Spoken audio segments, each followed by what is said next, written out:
নবী মুসা পয়গম্বর আল্লাহ তাআলার সাথে সাক্ষাৎ করতে যান, আল্লাহ তাআলার সাথে কথা বলতে যান। প্রতিদিন মুসা পয়গম্বর তুর পাহাড়ে আল্লাহ তাআলার সাথে যা কথা বলেন। একদিন রাস্তার মধ্যে একজন লোক দাঁড়াইয়া আছে। এই লোকটা মুসা পয়গম্বরকে ডাক দেয়া বলতেছেন, ও মুসা, তুমি তো প্রতিদিন আল্লাহ তাআলার সাথে তুমি কথা বলো, যে আমি একটা কথা তোমার কাছে বইলা দিব, এই কথাটা যাইয়া তুমি আল্লাহ তাআলার কাছে যায়া বইল। যে কি কথা?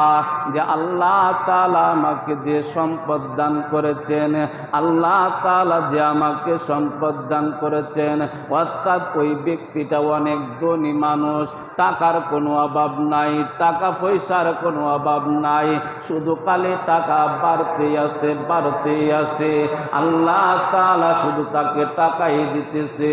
আল্লাহ তাআলা কোন বান্দাদেরকে টাকা দিয়া পরীক্ষা করেন, কোন বান্দাদেরকে সম্পদ দিয়া পরীক্ষা করেন, আর কোন বান্দাদেরকে সম্পদ না দিয়া পরীক্ষা করেন।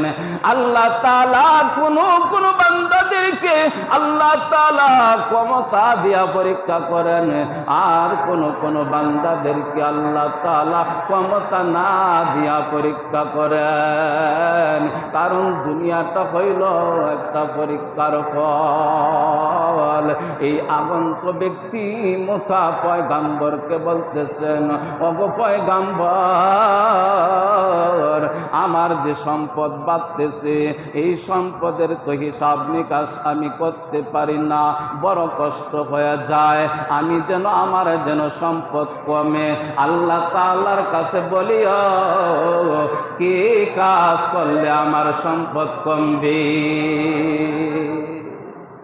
কারণ কি কাজ করলে সম্পদ কমবে এটা আল্লাহ তাআলার কাছে একটু জিজ্ঞাসা করিও,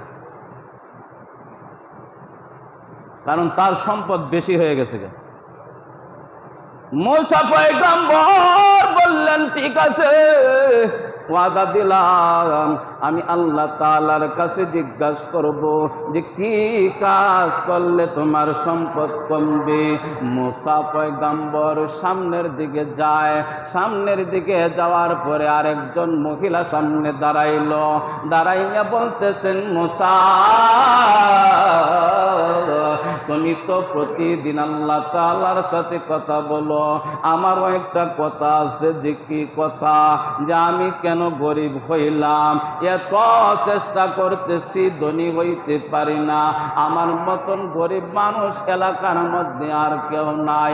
ভালো একটা কাপড় কিনতে পারি না, ভালো কোনো খাবার আমি খাইতে পারি না, কারণ আমি গরিব মানুষ।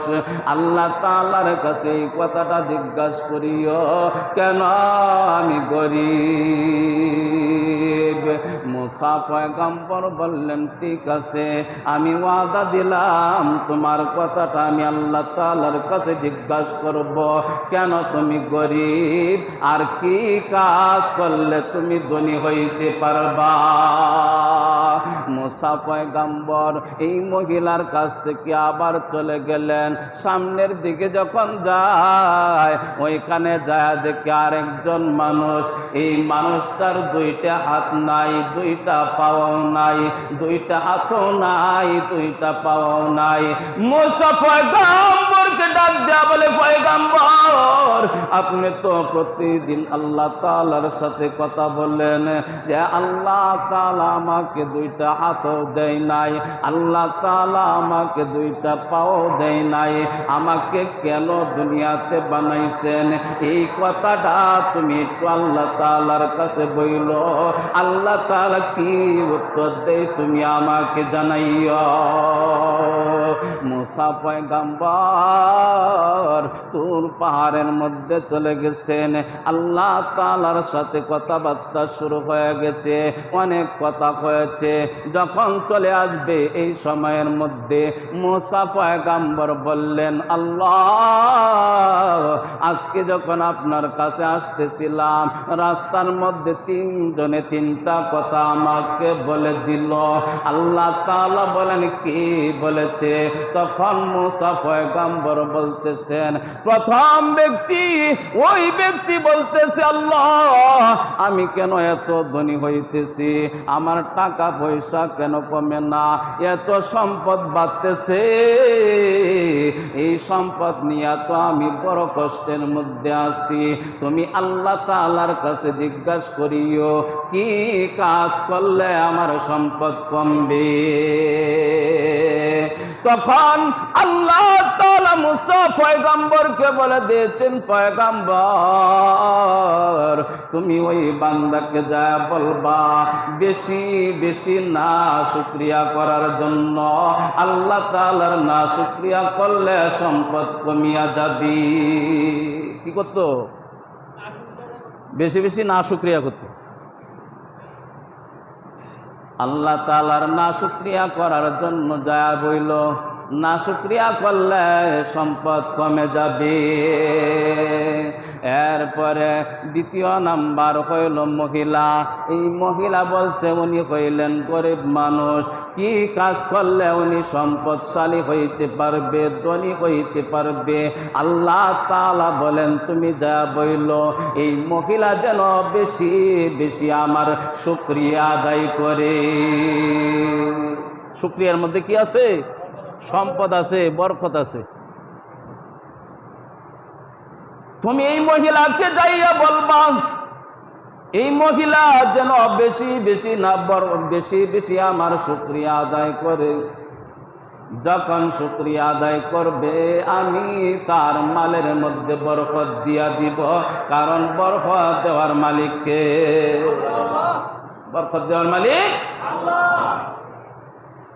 শুকরিয়া আদায় করলে মালিকে মালের মধ্যে বরকত দিয়া দিবে, আর না শুকরিয়া করলে মালিকে ওই মালের মধ্যে আল্লাহ তাআলা বরকত কমাইয়া দিবে।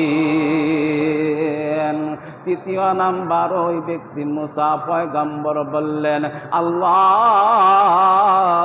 তৃতীয় নাম্বার আরেকজন আমাকে বলছে যার দুইটা হাত নাই, যার দুইটা পাও নাই, ওই ব্যক্তি বলছে, আল্লাহ, তুমি কেন ওই বান্দাকে দুনিয়াতে তুমি রাখছ, কেন তুমি দুনিয়াতে তাকে সৃষ্টি করেছ? আল্লাহ তাআলা বলেন, আমি ওই বান্দাকে সৃষ্টি করেছি, জাহান্নামের মধ্যে একটা ফোঁড়া আছে, গর্ত আছে, ওই গর্তের মধ্যে ডিফা দেওয়ার জন্য তাকে বানাইছি। জাহান্নামের মধ্যে একটা গর্ত আছে, এই গর্তটা পূরণ করার জন্য এই কোথা ব্যক্তিটাকে আমি বানাইছি। মুসা পয়গম্বর আল্লাহ তাআলার কাছ থেকে যখন চলে আসেন তখন প্রথম ব্যক্তি হইলেন ওই ব্যক্তি যার দুইটা পাও নাই, যার দুইটা হাত নাই। তখন ওই ব্যক্তি মুসা পয়গম্বরকে ডাক দেয়া বলতেছেন, পয়গম্বর, আমার কথাটা কি জিজ্ঞাসা করেছিলেন? কহ জিজ্ঞাসা করেছি। আল্লাহ তাআলা কি বলেছেন? কয় আল্লাহ তাআলা বলেছেন জাহান্নামের মধ্যে একটা গর্ত আছে, একটা সেদ্রি আছে, এই সেদ্রিটাকে বন্ধ করার জন্য তোমাকে বানাইছে। কয় আলহামদুলিল্লাহ, সুবহানাল্লাহ বলে। কয় আলহামদুলিল্লাহ, আমি রাজি আছি। আল্লাহ তাআলা তো আমাকে একটা কাজের জন্য বানাইছে। ও কাজে বানাইছে? ও কাজে তো আর বানায় নাই। আল্লাহ তাআলা আমাকে একটা কাজের জন্য বানাইছেন, জাহান্নামের গর্তটা পূরণ করার জন্য আল্লাহ তাআলা আমাকে বানাইছেন। আলহামদুলিল্লাহ, শুকরিয়া আদায় করলাম। আল্লাহ তাআলা মুসা পয়গম্বরকে ডাক দেয়া বলে, পয়গম্বর, তুমি তুমি সাক্ষী থাকো, হাত নাই পাও নাই ওই বান্দাকে আমি মাফ করে দিলাম। শুকরিয়া আদায় করছে যে মুসা পয়গম্বর আসতেছে, তখন ওই মহিলার সাথে সাক্ষাৎ। মহিলাটা বলতেছেন, পয়গম্বর আপনি যে আল্লাহ তাআলার কাছে গিয়েছিলেন আমার কথাটা আপনি বলছিলেন কিনা? হয় মুসা পয়গম্বর বললেন, হ্যাঁ বলছিলাম। আপনার কথাটাও আল্লাহ তাআলার কাছে আমি বলেছি, যে আল্লাহ তাআলা কি উত্তর দিয়েছে? তখন মুসা পয়গম্বর বললেন, বেশি বেশি শুকরিয়া আদায় করার জন্য আল্লাহ তাআলা বলেছে। কি বলেছেন? বেশি বেশি শুকরিয়া আদায় করার কথা বলেছেন। তখন মহিলা বলতেছে, দূর বেড়া, আমার বরণ একটা কাপড় নাই, কি দিয়া শুকরিয়া আদায় করবো? একটা সাবান নাই, কি দিয়া শুকরিয়া আদায় করবো? গড় একটু তেল নাই, গড় একটু বালা খাবার নাই, কি দিয়া শুকরিয়া আদায় করব? আর তোমার আল্লাহ বলছে বেশি বেশি শুকরিয়া আদায় করতাম। এই কথা যখন বলতেছে, কথা বলার সাথে সাথে এমন একটা তুফান আসছে, যাই একটা জুপড়ি গড়া ছিল, এই গড়টা আল্লাহ উড়াইয়া নিয়েছে, তুফানে উড়াইয়া নিয়েছে। এমনকি তার ঘরের ভিতরে যে সুই আছিল, একটা সুইটা পর্যন্ত এই তুফানে উড়ায় নিছে। কেন নিল? না শুকরিয়া করলো, বিশ্বাস নাই, ইমান নাই। ইমান না থাকার কারণে তাকে আল্লাহ তাআলা আরো গজব দিচ্ছেন। কারণ পয়গম্বর বলছেন বেশি বেশি শুকরিয়া আদায় করো, শুকরিয়ার মাধ্যমে আল্লাহ তাআলা তোমাকে সম্পদ দান করবেন। শুকরিয়া করবা না, সম্পদ দান করবেন না। তৃতীয় নাম্বার, ওই ব্যক্তি, যে ব্যক্তি ধনাঢ্য ব্যক্তি, যার মালের কোনো অভাব নাই, মাল কমানোর জন্য আল্লাহ তাআলার কাছে দরখাস্ত জানাইছিলেন। তখন মুসা পয়গম্বরকে ডাক দেয়া বলতেছেন, পয়গম্বর আমার কথাটা আল্লাহ তাআলার কাছে বলছিলেন কিনা? পয়গম্বর বলেন, হ্যাঁ আমি বলছিলাম। তখন আল্লাহ তাআলা কি বলেছে? তখন পয়গম্বর বলতেছেন, বেশি বেশি না শুকরিয়া করার জন্য আল্লাহ তাআলা বলেছেন, কারণ না শুকরিয়া করলে আল্লাহ তাআলা তোমার মাল কমাইয়া দিবি। তখন পয়গম্বরের সাথে ওই ব্যক্তি বলতেছেন, আল্লাহ ওগো পয়গম্বর, আমার আল্লাহ তাআলা যেহেতু নিয়ামত দান করেছেন, একদিন আমার কিছুই ছিল না, আমি বড় গরিব মানুষ ছিলাম। আল্লাহ তাআলা আমাকে এত সম্পদ দান করেছেন, আমাকে সম্পদ দান করেছেন। আর যেই আল্লাহ আমাকে সম্পদ দান করেছে, সেই আল্লাহর নাশুকরিয়া আমি করতে পারবো না। আমার সম্পদ বাড়লে বাড়ক, আমার কোনো অসুবিধা নাই, আমি আল্লাহ তাআলার শুকরিয়া আদায় করে যাইতে থাকবো। সুবহানাল্লাহ।